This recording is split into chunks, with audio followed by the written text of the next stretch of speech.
Hey guys, back again with another reading from the Bible. Today we're reading chapter 19 in Genesis, and I'm reading from NIV. I don't know if you can see that, but NIV, just so that you know which version I'm reading from. Okay, let's get into it. Sodom and Gomorrah destroyed. Chapter 19. The two angels arrived at Sodom in the evening, and Lot was sitting in the gateway of the city. When he saw them, he got up to meet them and bowed down with his face to the ground.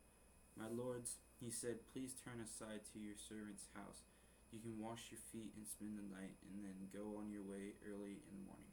"No," they answered, "we will spend the night in the square." But he insisted so strongly that they did go with him and entered his house.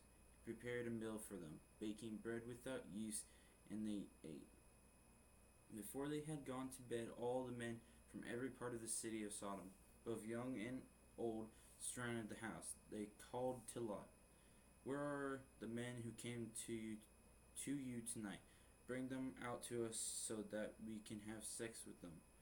Whoa, that took a wrong turn. Angels? Come on, guys, this is wrong. Lot went outside to meet them and shut the door behind him and said, "No, my friends, don't do this wicked thing. Look, I have two daughters who have never slept with a man. Let me bring them out to you, and you can do what you like with them.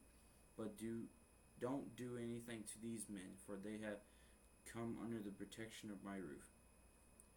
"Get out of my way," they replied. "This fellow came here as a foreigner, and now he wants to play the judge. We'll treat you worse than them." They keep bringing pressure on Lot and move forward to break down the door. But the men inside reached out and pulled Lot back into the house and shut the door. Then they struck the men who were at the door of the house, young and old, with the blindness, so they could not find the door. The two men said to Lot, "Do you have anyone else here, sons-in-laws, sons or daughters, or anyone else in the city who belongs to you? Get them out of here, because we are going to destroy this place. The outcry to the Lord against its people is so great that he has sent us to destroy it." Dang. That's why you don't piss off angels. This is rude. So Lot went out and spoke to his sons-in-laws who were pledged to marry his daughters. He said, "Hurry and get out of this place, because the Lord is about to destroy the city." But his sons-in-laws thought he was joking. With the coming of dawn, the angels urged Lot, saying, "Hurry, take your wife and your two daughters who are here, or you will be swept away when the city is punished." When he hesitated, the men grasped his hand and his hands of his wife and of his two daughters and led them safely out of the city, for the Lord was merciful to them. As soon as they had brought them out, one of them said, "Flee for your lives. Don't look back and don't stop anywhere in the plain. Flee to the mountains, or you will be swept away." But Lot said to them, "No, my lords, please. Your servant has found favor in your eyes. You have shown greatness to me in sparing my life. But I can't flee to the mountains. This disaster will overtake me, and I'll die. Look, here is a town near enough to run to. It is small. Let me flee to it. It is very small, isn't it?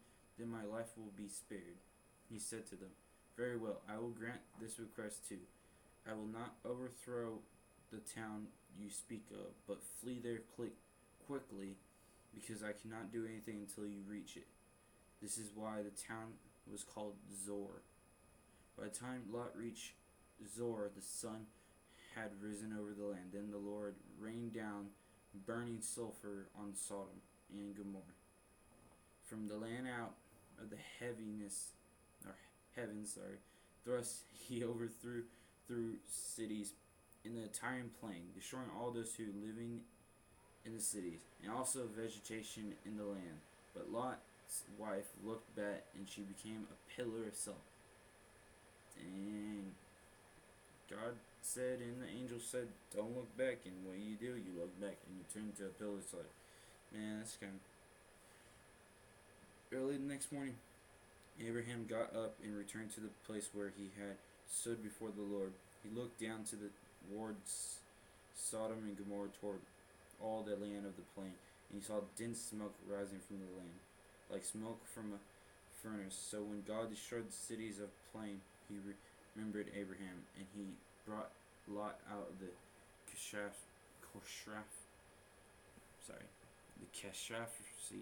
I can't even say that word, sorry, that overthrew the city where Lot had lived. Lot and his daughters. Lot and his two daughters left Zor and settled in the mountains, for he was afraid to stay in Zor. He and his two daughters lived in a cave. One day the older daughter said to the younger, "Our father is old, and there is no man around here to give us children. As is the custom all over earth, let's get father to drink wine and then sleep with him and preserve our family line through our father." Whoa, whoa, whoa, whoa, whoa. That's kind of nasty. How you gonna sleep with your father to bear children for you? Wouldn't he know that you buried his children because he's the only man there, no other guys? That's nasty. That night they got their father to drink wine, and the older daughter went in and slept with him. He was not aware of it when she lay down or when she got up. The next day the older daughter said to the young, "Last night I slept with my father. Let's get him to drink wine again tonight, and you go in and sleep with him so we can preserve our family line through our father." So they got their father to drink wine that night also. The younger daughter went in and slept with him. Again, he was not aware of it when she lay down or when she got up. So both of Lot's daughters became pregnant by their father. The older daughter had a son. She named him Moab. He is the father of the Moabites of today. The younger daughter also had a son, and she named him Benamai. He is the father of the Mammonites of today. Okay, chapter 20 of Genesis. Abraham and Amalek, yeah, I think that's how you say his name. Now Abraham moved on from there into the region of Negev and lived between Kadesh and Shur. For a while he stayed in Gerar, and there Abraham said of his wife Sarah, "She is my sister." Then Abimelech, the king of Gerar, sent for Sarah and took her. But God came to Abimelech in a dream one night and said to him, "You are as good as dead because of the woman you have taken. She is a married woman." Now Abimelech had not gone near her, so he said, "Lord, will you destroy an innocent nation? Did he not say to me, 'She is my sister'? And didn't she also say, 'He is my brother'? I have done this with a clear conscience and clean hands." Then God said to him in a dream, "Yes, I know you did this with a clear conscience, and so I have kept you from sinning against me. This is why I did not let you touch her. Now return the man's wife, for he is a prophet, and he will pray for you, and you will live. But if you do not return her, you may be sure that you and all who belong to you will die." Whoa, God, you can't be doing that, man.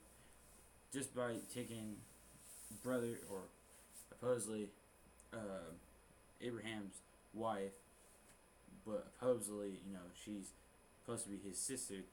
Abimelech took her, he's like, "Oh, it's just his sister, I'm gonna take her, I'm the king, I just take any girl I want and she'll marry me."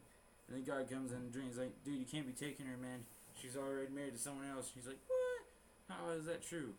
He told me he was her sister, And he's like, "Well, you can't be touching her because, he's married to Abraham." He's like, "What? And you want me to bring it back or you destroy everyone? Man, come on."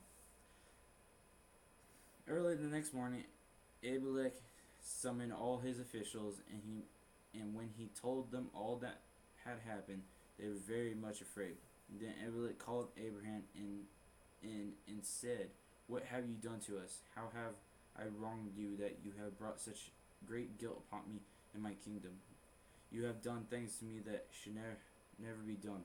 And Abimelech asked Abraham, "What was your reason for doing this?"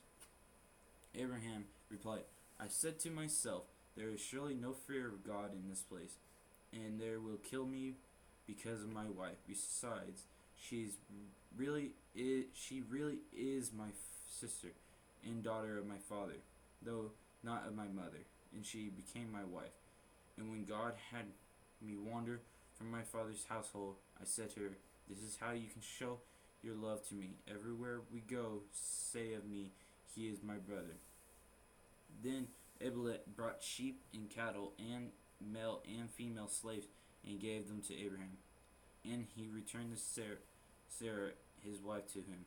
And Abimelech said, "My land is before you. Live wherever you like."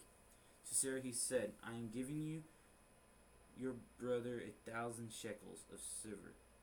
This is to cover the offense against you before all who are with you. You are completely vindicated." Then Abraham prayed to God, and God healed Abimelech, his wife, and his female slaves, so they could have children again.